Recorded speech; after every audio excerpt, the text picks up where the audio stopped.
जय भारत बच्चा लोग। तो लास्ट लेक्चर में हमने मोशनल ईएफ में कुछ बहुत शानदार क्वेश्चन किए।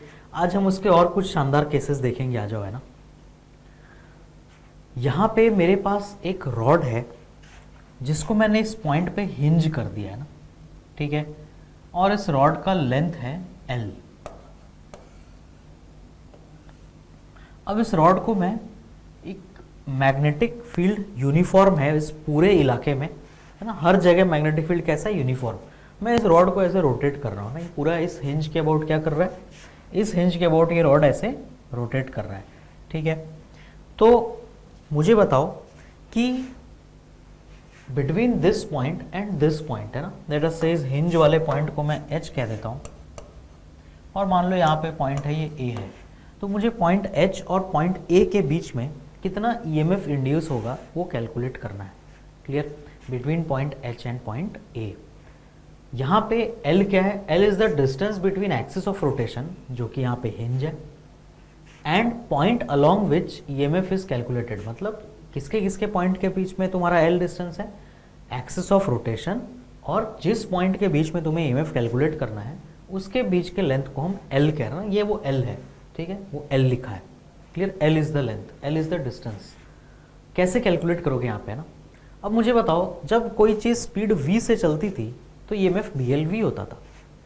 यहाँ पे क्या चेंज होगा ना, अगर जब कोई रॉड सिर्फ चल रहा होता था v स्पीड से तो उसके हर पॉइंट की स्पीड v होती थी। लेकिन अगर ये घूम रहा है ना तो हर पॉइंट की स्पीड अलग अलग होगी, है ना। मतलब अगर ये मेरा रॉड है, इसको मैंने इस पॉइंट पे हिंज की और ये ओमेगा से घूम रहा है। मान लो यहाँ पे कोई पॉइंट है P, अगर वो R1 डिस्टेंस पर है, और मान लेते हैं यहाँ पे कोई पॉइंट है Q, वो एक्सिस ऑफ रोटेशन से R2 डिस्टेंस पर है। तो मुझे बताओ, अगर ये रॉड सिर्फ घूम रहा है तो क्या P की वेलोसिटी ऐसे R1 ओमेगा और Q की वेलोसिटी ऐसे R2 ओमेगा होगी ना। क्यों? क्योंकि पॉइंट P एक R1 रेडियस के सर्कल में घूम रहा होगा और पॉइंट Q एक R2 रेडियस के सर्कल में घूम रहा होगा। तो अपने अपने सर्कल से टेंजेंट उनकी वेलोसिटीज होगी R ओमेगा। तो पॉइंट P का वेलोसिटी R1 ओमेगा होगा और पॉइंट Q का वेलोसिटी R2 ओमेगा होगा। क्लियर? तो यहाँ पे ये मैंने तुम्हें क्यों समझाया था कि तुम इस बात को समझो कि हर पॉइंट की वेलोसिटी अलग अलग होगी। तो मैं BLV डायरेक्ट फॉर्मूला नहीं लगा सकता क्योंकि पूरे रॉड की वेलोसिटी अब V नहीं है। क्लियर? तो हर चार्ज, याद करो BLV ड्राइव कैसे हुआ था। BLV ड्राइव होता जो तुमने ईच एंड एवरी पॉइंट का जो था सबका वेलोसिटी V था, तो तुमने सबके ऊपर QVB से फोर्स निकाला, तो सब पे फोर्स QVB आया था, तो सबका V उस टाइम सेम था। बट यहाँ पे सबका V क्या है, अलग अलग है। तो हम क्या करेंगे, हमें पता है कि BLV फॉर्मूला कब काम करेगा, जब हमारे पास एक ऐसा रॉड हो, स्ट्रेट रॉड, जिसमें कि हर पॉइंट की वेलोसिटी सेम हो। तो मैं क्या करूँगा ना, इस पर्टिकुलर क्वेश्चन में मैं यहाँ से x डिस्टेंस पे जाके एक dx थिकनेस का छोटा सा रॉड ले लूँगा, है ना, dx थिकनेस का छोटा सा रॉड। अब मुझे बताओ, इस रॉड पे ये जो dx थिकनेस का रॉड है, इसकी स्पीड कितनी हो जाएगी?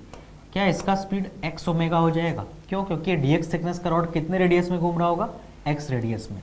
तो उसका अपने, है ना, ये x रेडियस के सर्कल में घूम रहा होगा, है ना। तो टेंजेंशियल डायरेक्शन में उसकी स्पीड कितनी होगी, x ओमेगा। क्लियर सभी को? तो जो छोटे से dx में हर पार्टिकल की स्पीड में कितनी मान सकता हूँ, x ओमेगा। तो मुझे बताओ, जो छोटा सा EMF यहाँ जनरेट होगा, है ना, सिर्फ इस रीजन में जो छोटा सा EMF जनरेट होगा उसकी वैल्यू होगी BLV। B हर जगह सेम है, तो B की वैल्यू B, लेंथ कितना है इस रॉड का, dx, स्पीड कितना है इस रॉड का, x ओमेगा। ये वो EMF है जो between this point and this point generate हुआ है, क्योंकि उसको अब तुम एक छोटे से रॉड की तरह देख सकते हो जिसकी स्पीड x ओमेगा है। क्लियर? तो मैंने BLV फॉर्मूला लगा दिया। समझ आया? तो ये मेरा DE हो गया ना। तो इसमें कांस्टेंट क्या क्या हुआ, B और ओमेगा कांस्टेंट हुआ, x dx। तो ये इतने का EMF आया, बट मुझे पूरे रॉड का चाहिए, तो मुझे इसे क्या करना पड़ेगा, इंटीग्रेट। बोलो x की वैल्यू कहाँ से कहाँ, इस एलिमेंट को मुझे कहाँ से कहाँ घुमाना है, इस पॉइंट से लेके इस पॉइंट के बीच में घुमाना है ना। तो यहाँ x की वैल्यू क्या होगी, 0, और यहाँ जब पहुँच जाएगा तो x की वैल्यू क्या हो जाएगी, L। तो मुझे बताओ ये क्या वैल्यू आया, EMF equal to B omega L square by 2, जहाँ एल क्या है, जहाँ एल ये है, जिस दो पॉइंट के बीच में तुम्हें ईएमएफ निकालना है उनके बीच का डिस्टेंस वो एल है। क्लियर? और ये हमारा formula B omega L square by 2। अगर एक रॉड एक यूनिफॉर्म मैग्नेटिक फील्ड में यूनिफॉर्म ओमेगा से रोटेट कर रहा हो तो ये उसमें जनरेट हुआ ईएमएफ है B omega L square by 2, जहाँ एल का ये मीनिंग है। क्लियर? आओ इस पे क्वेश्चन करते हैं। मान लो मेरे पास एक रॉड है एल लेंथ का, जिसको मैंने सेंटर पे हिंज किया है। मैंने हिंज कहाँ पे किया? इसे बिल्कुल सेंटर पे, और मैंने 4 पॉइंट लिए ए बी सी डी। इसमें ए और डी बिल्कुल कॉर्नर के पॉइंट्स हैं, ठीक है, डी भी बिल्कुल एंड पॉइंट है, बी जो है वो ए एच का मिड पॉइंट है, सी जो है वो एच डी का मिड पॉइंट है। क्लियर? मुझे क्या करना है, मैं सीधा सबसे अच्छा क्वेश्चन ही इसमें तुम्हें बताता हूँ। मान लो मुझे कैलकुलेट करना है V C minus V D. Clear? मुझे क्या कैलकुलेट करना है? V C minus V D. तो मुझे बताओ ये सारे डिस्टेंस कितने कितने हो जाएंगे? सारे distance L by 4 L by 4 है, ये L है तो ये L बाई 2 हो जाएगा, और ये उसका आधा L बाई 4। तो ये डिस्टेंस कितना? L by 4। सिमिलरली ये वाला डिस्टेंस भी कितना हो जाएगा? L by 4।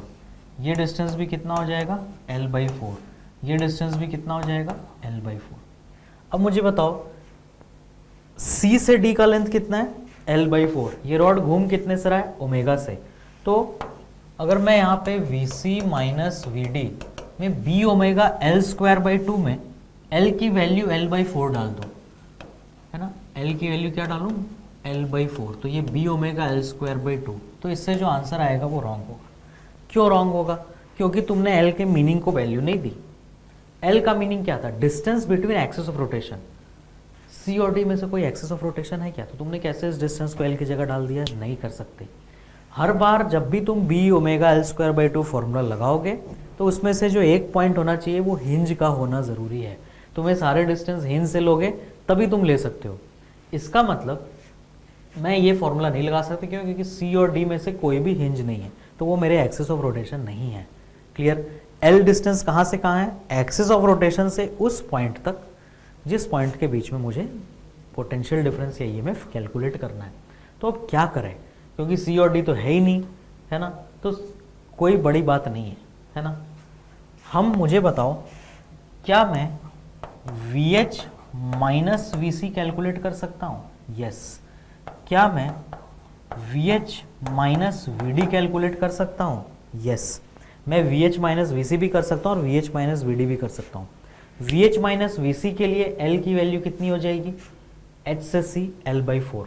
V H minus V D के लिए एल की वैल्यू कितनी हो जाएगी? L by 2। क्या तुम इन दोनों इक्वेशन से V C minus V D calculate कर सकते हो? है ना, इन दोनों इक्वेशन से क्या कैलकुलेट करना है हमें? V C minus V D. तो कैसे कैलकुलेट करेंगे बताओ?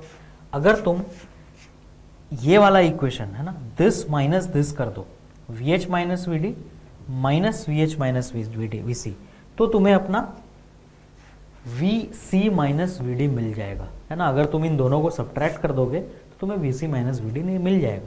तो हमें क्या करना है? सिर्फ इन दोनों का इक्वेशन लिखना है। बोलो वी एच माइनस वी सी कितना होगा?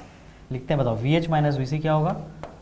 बी ओमेगा एल बाई 4 का होल स्क्वायर बाई 2, मतलब B omega L square by 16 by 2, मतलब B omega L square by 32।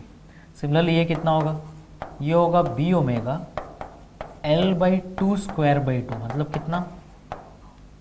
इसकी वैल्यू हो जाएगी बी ओमेगा, देखो एल बाई 2 स्क्वायर की वैल्यू कितनी आएगी? एल स्क्वायर बाई 4 और 4, ये गया एल स्क्वायर बाई 8। क्लियर? तो मैंने क्या बोला? V H minus V D को V H minus V C से वो दोनों को सब्ट्रैक्ट करो तो तुम्हें अपना आंसर मिलेगा ना। क्यों नहीं मिलेगा? देखो क्या करने बोल रहा हूँ मैं तुम्हें, मैं बोल रहा हूँ V H minus V D minus V H minus V C. तो बोलो जब तुम ये ब्रैकेट ओपन करोगे तो V H minus V D minus V H plus V C हो जाएगा ना। तो ये वी एच कैंसिल, तो ये क्या बचा? ये V C minus V D ही बचा ना। ये क्या बचा? सिर्फ V C minus V D. तो इस V C minus V D से हम अपना वैल्यू निकाल लेंगे। तो वही तो अपने को चाहिए था। क्लियर? तो तुम्हारा आंसर क्या होगा इस क्वेश्चन का? तो VC माइनस VD किसके इक्वल हो गया? VC माइनस VD इक्वल हो गया P omega L square by 8 minus B omega L square by 32। तो ये तुम्हारा नीचे 32 LCM आ जाएगा, 4 माइनस 1 3, मतलब 3B omega L square by 32। ये VC माइनस VD की वैल्यू हो गई।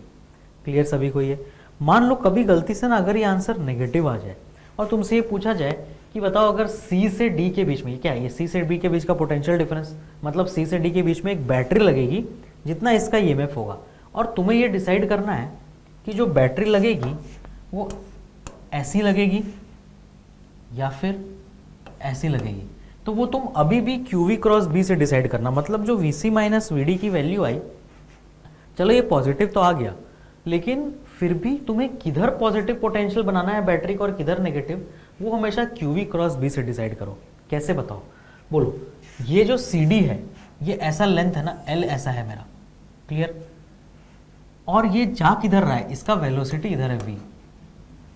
B मान लो क्वेश्चन में किया है इनटू द प्लेन ना, B का डायरेक्शन, मैग्नेटिक फील्ड का डायरेक्शन देना जरूरी है क्वेश्चन में, मान लो गिवन है, ठीक है।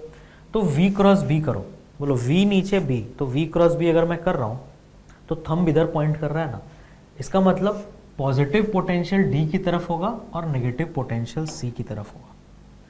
क्लियर सभी को? इसका मतलब पॉजिटिव D की तरफ और नेगेटिव C। तो VC माइनस VD का आंसर इस केस में क्या होगा? ये minus 3B omega L square by 32। क्यों? क्योंकि D हायर पोटेंशियल है और C लोअर, तो VC माइनस VD तुम्हारा क्या हो जाएगा? नेगेटिव होगा। VD माइनस VC पॉजिटिव होता। क्लियर सभी को? तो जो भी तुम्हारा आंसर आए यहाँ से, है ना, प्लस माइनस करके तुम पहले आंसर निकाल लो, वो आंसर का मैग्नीट्यूड ले लो। अगर ये नेगेटिव भी आए तो भी तुम इसका मैग्नीट्यूड ही लो। कौन हायर है कौन लोअर कैसे पता करो? Right hand thumb rule, QV cross B। Clear? जो V क्रॉस B का डायरेक्शन आएगा वो पॉजिटिव पोटेंशियल वाला एंड होगा और उसके उल्टा साइड वाला नेगेटिव। जैसे यहाँ पे रॉड ऐसे, ओमेगा यही दिया ना क्वेश्चन में, ये ओमेगा है ना, तो रॉड ऐसे रोटेट कर रहा है, मतलब इसको अगर तुम एक रॉड की तरह लो तो इसका स्पीड नीचे की तरफ होगा ना, क्योंकि ऐसे रोटेट कर रहा है। तो उस केस में V क्रॉस B इधर पॉइंट करा, मतलब D हायर पोटेंशियल पे होगा, तो VC माइनस VD इसका मतलब नेगेटिव होगा। VD माइनस VC का आंसर पॉजिटिव होता। क्लियर सभी को? तो क्या क्या किया मैंने यहाँ पे, स्टेप्स ध्यान से देखो, कंफ्यूज बिल्कुल नहीं होना। सबसे पहले तुम्हें क्या करना है, तुम्हें किसी भी तरह ना जो दो पॉइंट पूछे गए हैं उनकी वैल्यू निकाल लेनी है, सब्ट्रैक्शन एडिशन जो भी हो, इक्वेशन बना करके। और हमेशा वो इक्वेशन बनाने टाइम क्या ध्यान रखना है कि पहला जो एक पॉइंट हो वो हमेशा किसका होना चाहिए तुम्हारे पास, वो हमेशा हिंज का होना चाहिए। क्लियर? तो हिंज का पॉइंट ले लो और इसका पॉइंट ले लो, इन दोनों को क्या कर लो, सब्ट्रैक्ट कर लो या ऐड कर लो, जिसकी भी ज़रूरत पड़े वो कर लो। क्लियर?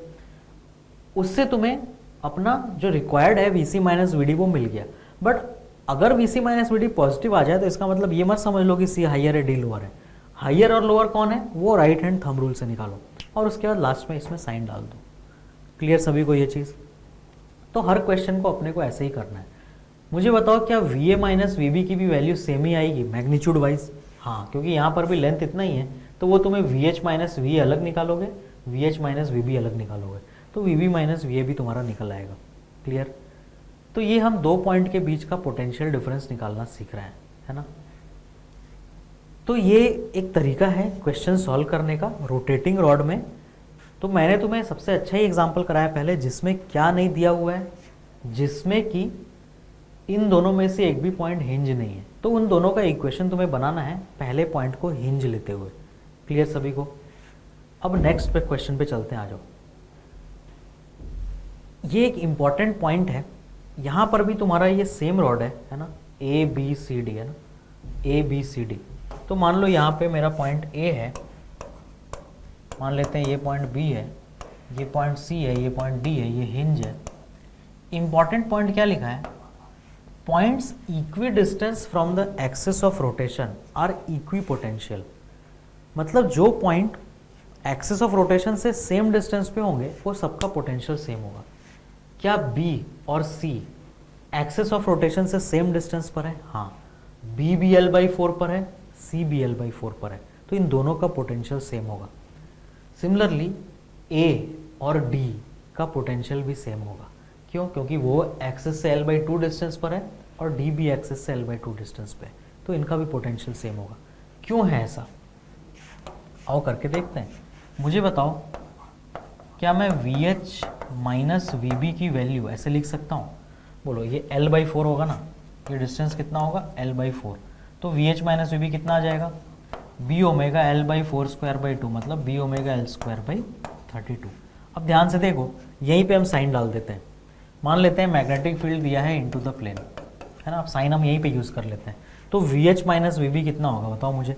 ये एक रॉड की तरह मानो इसे, तो अगर ये ऐसे रोटेट कर रहा है इसके अबाउट, दैट मीन्स इस पर्टिकुलर रॉड का जो वेलोसिटी वेक्टर होगा वो ऐसे ऊपर की दिशा में होगा ना, हर पॉइंट का, क्योंकि ये ऐसे रोटेट कर रहा है। दैट मीन्स ये पार्ट ऑफ रॉड है ना, ये रॉड अगर ऐसे रोटेट कर रहा है तो ये पार्ट ऑफ रॉड ऊपर जा रहा होगा। क्लियर? हिंज यहाँ है तो ऊपर होगा, तो V क्रॉस B करो तो इधर, that means B higher potential पर है। तो इसका मतलब मुझे क्या लिखना चाहिए यहाँ पे? मुझे ये लिखना चाहिए कि VB माइनस VH जो है वो B ओमेगा l²/32 है। क्लियर सभी को? और यहाँ पे ऐसे माइनस है ना, VH माइनस VB क्या होगा? माइनस, क्योंकि V क्रॉस B में V क्रॉस B का डायरेक्शन इधर आया, मतलब B हायर पोटेंशियल पर और H लोअर पोटेंशियल पे। क्लियर सभी को? ये बात हो गया। अब क्या करना है फिर? VH माइनस VC लिखते हैं।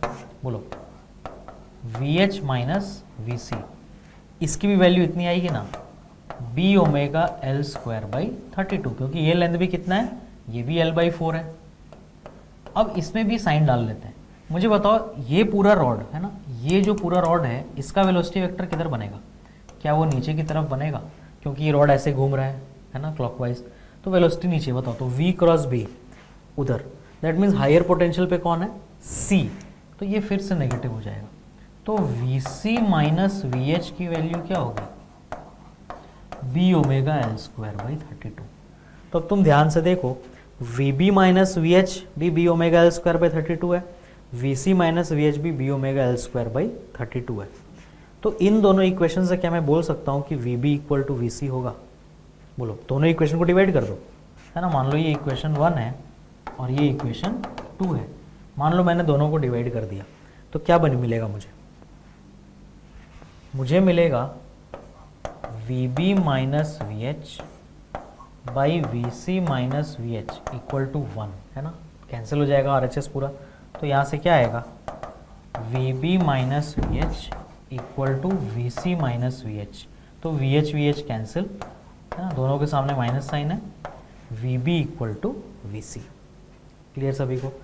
तो ये हमने प्रूव कर दिया कि जो दो पॉइंट्स एक्सिस ऑफ रोटेशन से इक्वल डिस्टेंस पे होंगे उन दोनों पे पोटेंशियल की वैल्यू सेम होगी। मतलब अगर मैं तुम्हें ना बोल दूं कि एक टायर है जो इस एक्सिस के अबाउट रोटेट कर रहा है और मैंने उसमें बहुत सारे ऐसे रॉड लगा रखे हैं, है ना, ये साइकिल का टायर है मान लो। क्लियर? ये एक यूनिफॉर्म मैग्नेटिक फील्ड B में रखा है और ये ऐसे रोटेट कर रहा है, तो ये मेरा एक्सिस ऑफ रोटेशन है। तो मुझे बताओ, क्या ये सारे पॉइंट्स इक्वी पोटेंशियल हो जाएंगे? ये सारे के सारे पॉइंट इक्वी पोटेंशियल हो जाएंगे, है ना। सबका EMF कितना होगा हर रॉड का? Each and every rod. ये पूरा साइकिल, ये ऐसा साइकिल का टायर है, यहाँ पे ये हिंज है और ये ऐसे ऐसे ऐसे घूम रहा है ना, उसी पॉइंट पे घूम रहा है क्योंकि तुमने हिंज कर रखा है। तो ये सारे जो तुम्हारे रिम है ना, इसको हम रिम कहते हैं, जो साइड वाला सर्कमफेरेंस होता है ये रिम कहलाता है टायर का ना। ये सारे points, point A, point B, point C, point D, point E, point F, point G, ये सबका पोटेंशियल सेम होगा। मतलब VA equal to VB equal to VC equal to VD, each and every one will be at same potential.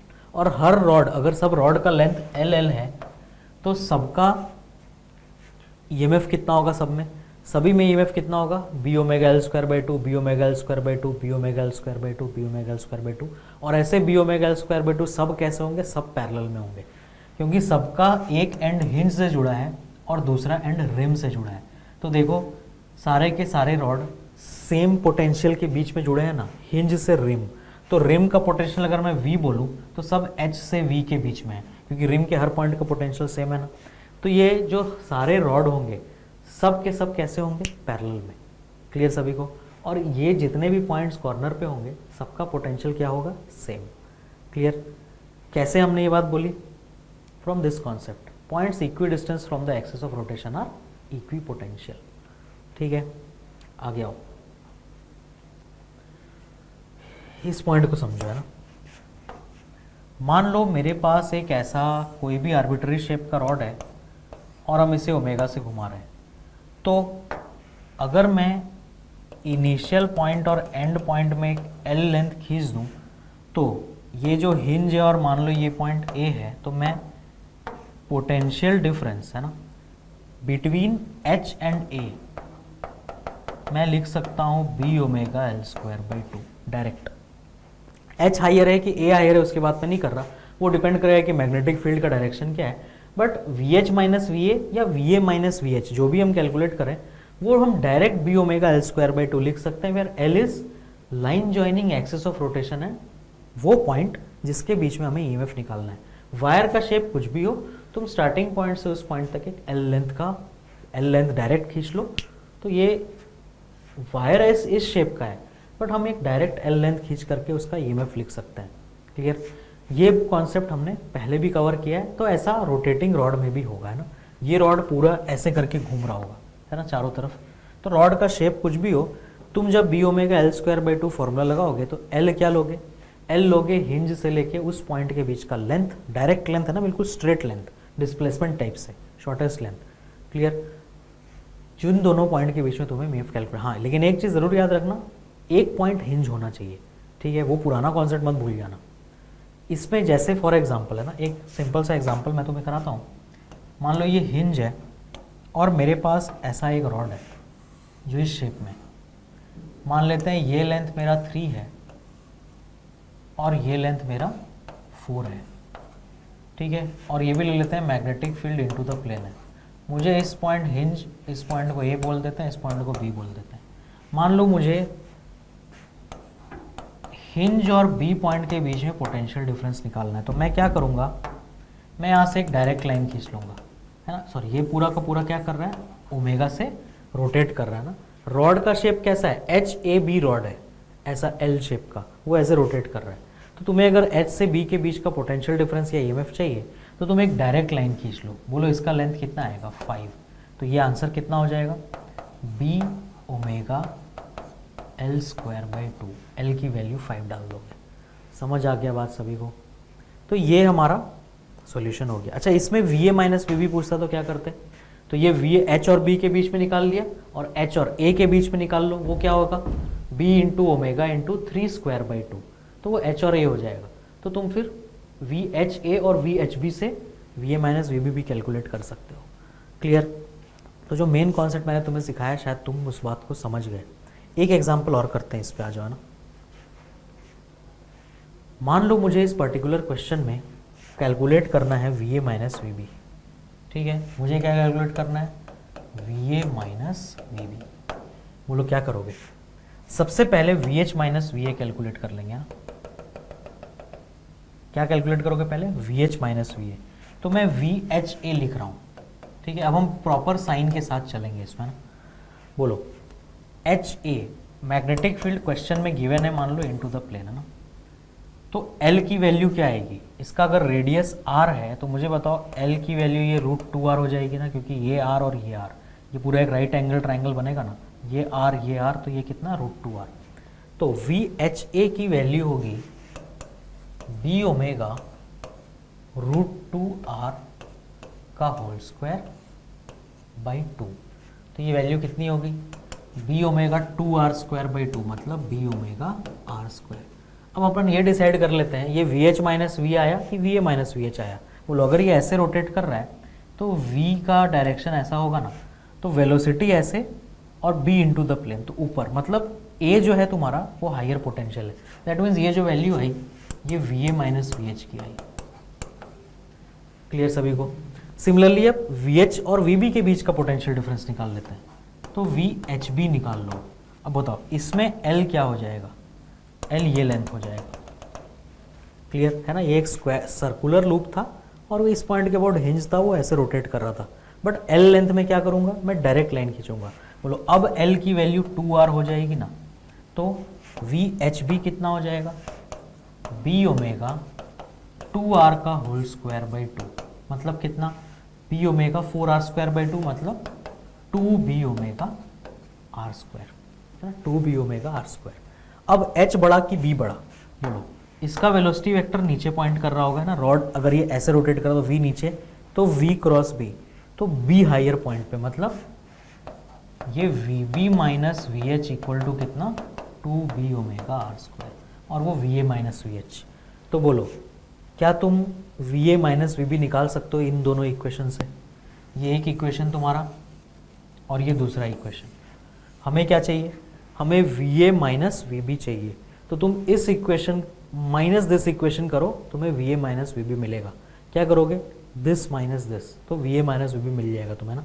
तो क्या करोगे, चलो अब हम डायरेक्ट आंसर लिख सकते हैं ना, va माइनस वी क्या हो जाएगा, va minus V H minus V minus V H. ठीक है, तो va माइनस वी एच कितना है, बोलो। इसको ब्रैकेट ओपन करोगे तो आ जाएगा ना, vh माइनस वी एच और प्लस वी एच कैंसिल, और ये va माइनस वी बचेगा। तो अपने को वो करने की जरूरत नहीं है, हम इन दोनों को माइनस करेंगे। बोलो कितना आएगा, ये b ओमेगा आर स्क्वायर और ये 2b ओमेगा आर स्क्वायर, तो आंसर आएगा minus b omega R square. अब तुम्हें यहाँ पे साइन देखने की अब जरूरत है, a से b, क्योंकि देखो हमने पहले ही डाल दिया ना कौन सा हाइयर है कौन सा लोअर, तो अब ये करेक्ट आंसर आएगा। अब तुम्हें सोचने की जरूरत नहीं है, मतलब a जरूर लोअर होगा और b जरूर हाइयर होगा। ठीक है, अब चेक करने की जरूरत नहीं है तुम्हें। क्यों चेक करने की जरूरत नहीं है, क्योंकि तुम यहाँ पे शुरू से साइन डालते हुए चले हो। मतलब ये वैल्यू जो है ये va माइनस वी एच है, और ये वैल्यू जो है ये vb माइनस वी एच है। तो तुम दोनों को माइनस करोगे तो यही आंसर आएगा। That means va minus vb का ये करेक्ट आंसर है। क्लियर, अब तुम्हें देखने की जरूरत नहीं है कि कौन सा हाइयर पोटेंशियल होगा और कौन सा लोअर पोटेंशियल होगा। क्लियर सभी को ये चीज़, अब तुम्हें देखने की जरूरत नहीं है वो चीज़। कहाँ पे मैंने बताया देखने की जरूरत, इस क्वेश्चन में। इसमें भी अगर तुम पहले से चेक करके चलते ना, ये वाला अगर तुम पहले से चेक करके चलते ना कि तुमने ये VH माइनस वी निकाला है कि VC माइनस VH निकाला है, तो यहाँ पर भी तुम्हें फिर लास्ट स्टेप में उसको चेक करने की ज़रूरत नहीं होती। ठीक है, कि हमने बड़ा पोटेंशियल किसको लिया और छोटा पोटेंशियल किसको ले लिया है।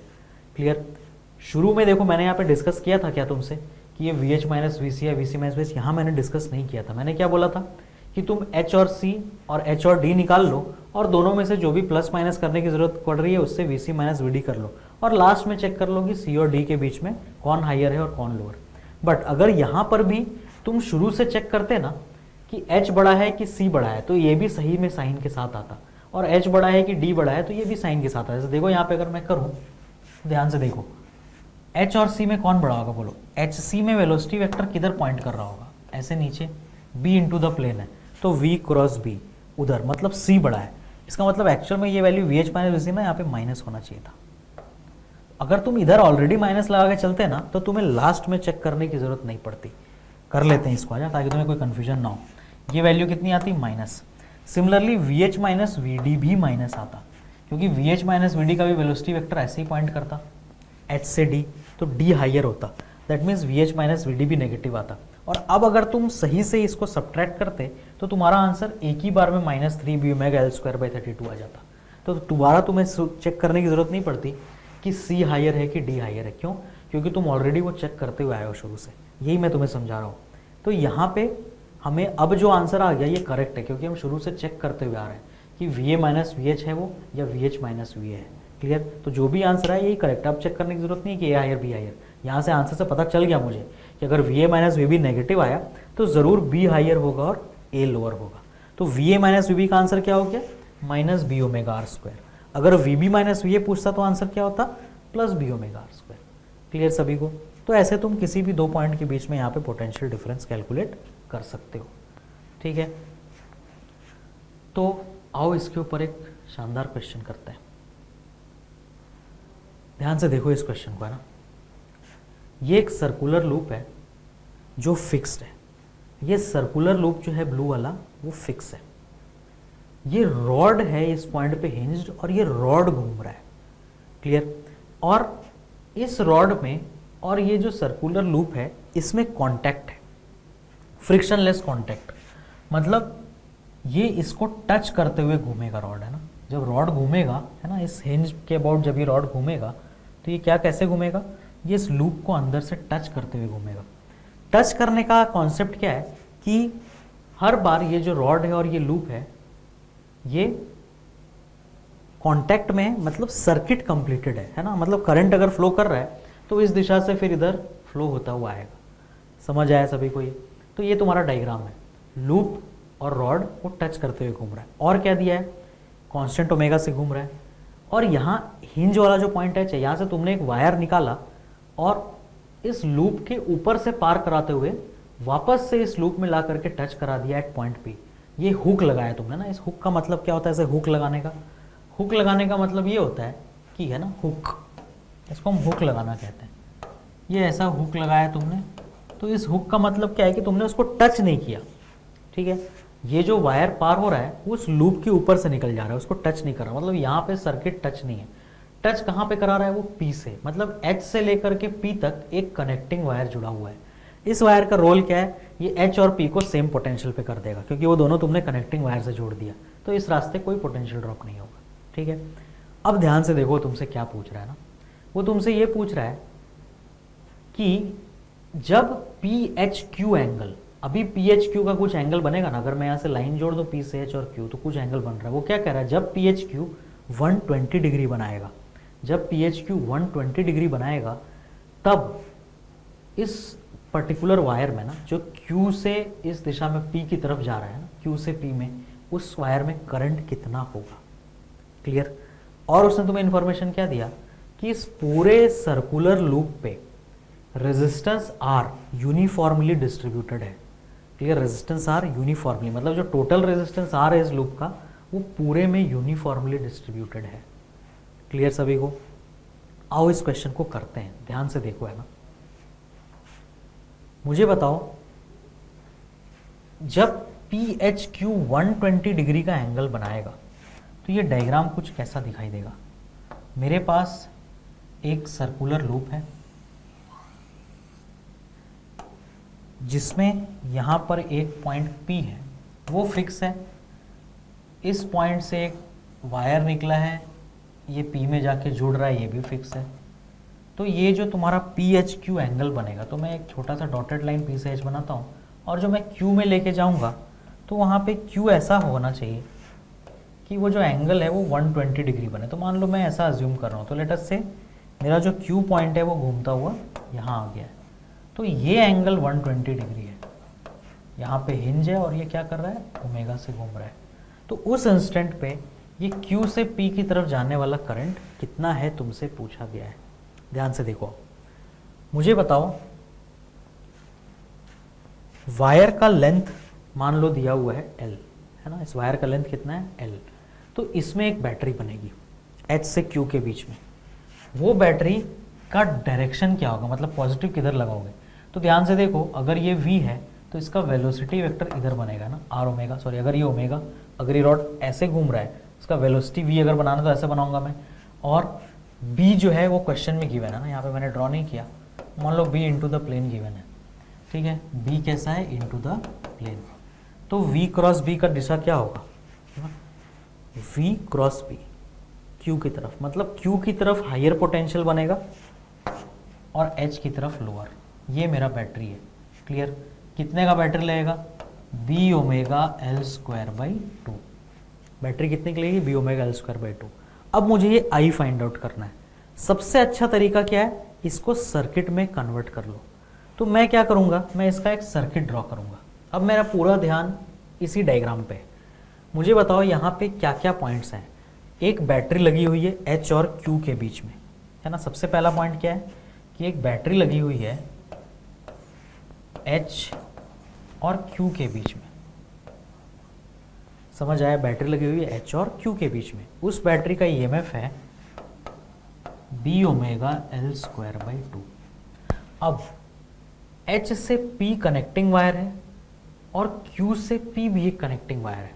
ध्यान से देखो, है ना। H से P कनेक्टिंग वायर है, तो H से P एक कनेक्टिंग वायर। अब Q से P, ये सिर्फ एक कनेक्टिंग वायर नहीं है, इसमें रेजिस्टेंस भी है, क्योंकि वो रेजिस्टेंस R डिस्ट्रीब्यूटेड है ना। तो अब ध्यान से मुझे बताओ, ये P से Q में कुछ रेजिस्टेंस होगा और Q से P में कुछ रेजिस्टेंस, ये दो वायर है, Q से P इस रास्ते और Q से P इस रास्ते, मतलब Q से P में दो वायर जाएंगे। ये पॉइंट अगर Q है, मान लो मैं इसको भी Q ले लूँ, तो एक Q से P ये वायर जाएगा, ये वाला वायर, और एक Q से P दूसरा वायर जाएगा, ये वाला वायर। मुझे किस वायर में करंट चाहिए? मुझे ये वाले में चाहिए। तो तुम दोनों में से किसी को भी, मान लो लेटर से ये नीचे वाला जो वायर है, या मान लो ये नीचे वाले वायर में मुझे करंट चाहिए, लेटर से I, कुछ करंट इसमें भी होगा, बट मुझे इसमें करंट चाहिए। अब इन दोनों वायर की पहचान क्या है? ये बड़ा पार्ट है वायर का, तो इसमें रेजिस्टेंस ज़्यादा होगा, और ये छोटा पार्ट है, इसमें रेजिस्टेंस कम होगा। लेकिन कितना होगा वो कैसे फाइंड आउट करेंगे? वो इस स्टेटमेंट से फाइंड आउट करेंगे। ये देखो, ये statement, resistance R uniformly distributed है। तो मुझे बताओ, अगर मुझे ये बड़े वाले पार्ट का रेजिस्टेंस चाहिए तो इधर एंगल कितना होगा? 240, और इधर कितना है? 120।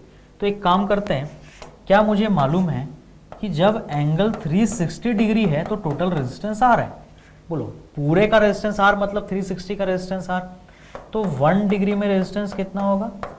R by 360। तो 240 डिग्री में रेजिस्टेंस कितना होगा? 240 में होगा R बाई 360 इंटू 240। ये मैंने यूनिटरी मेथड क्यों लगाया? मैंने यूनिटरी मेथड इसीलिए लगाया, क्योंकि यूनिफॉर्मली डिस्ट्रीब्यूटेड था। ठीक है, तो 2R बाई 3 रेजिस्टेंस किस में आ गया? बड़े वाले में। तो मान लो इसको मैंने बड़ा वाला माना है, क्योंकि इसी में करंट आई चाहिए। तुम चाहे तो ऊपर वाले को बड़ा वाला मान लो 2R बाई 3, नीचे को R बाई 3, लेकिन फिर करंट तुम्हें ऊपर वाले में निकालना होगा अगर तुम ऊपर वाले को 2R बाई 3 मानोगे। इसलिए बड़े वाले पार्ट में करंट मांगा है, इस पर्टिकुलर पार्ट में। अब ये कितना हो गया तुम्हारा?